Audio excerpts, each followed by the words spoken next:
mais cameraman jëlal ma somandel bi na lépp leer ci écran bi tey li may wax mbokk sénégalais yi ñëpp dinañ ko dégg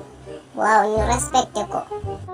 waaw monsieur le président lépp laa jël sandal bi sa cuukal bi lépp laa jël ba si sa paxu bakkani sa jël naa ko. non. ok su baaxee rek ñu dem. action. asalaamaaleykum man la président Macky Sall waaw président Macky Sall le président du monde entier toutes les raisons waaw man nag tey dama ñëwoon pour wax leen rek Covid bi dafa yokku torop yokku na waaw dañuy waaj def couvre-feu saison 2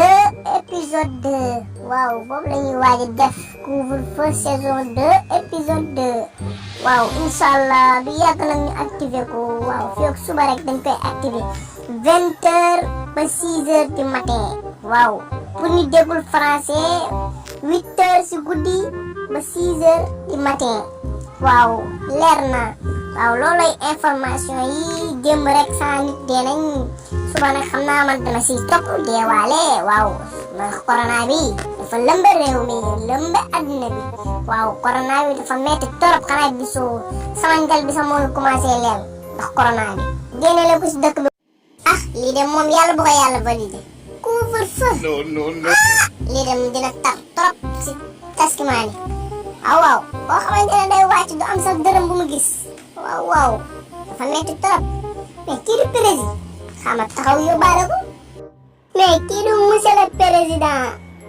et jeune moom kay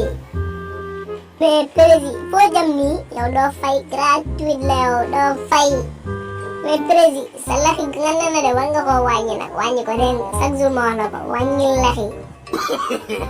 non. ok jeune man arène ndawal laa jëm arène ndawal président dégg ma nga ne lan fils dama ne arène ndawal laa jëm boo fa xamul nga dem non.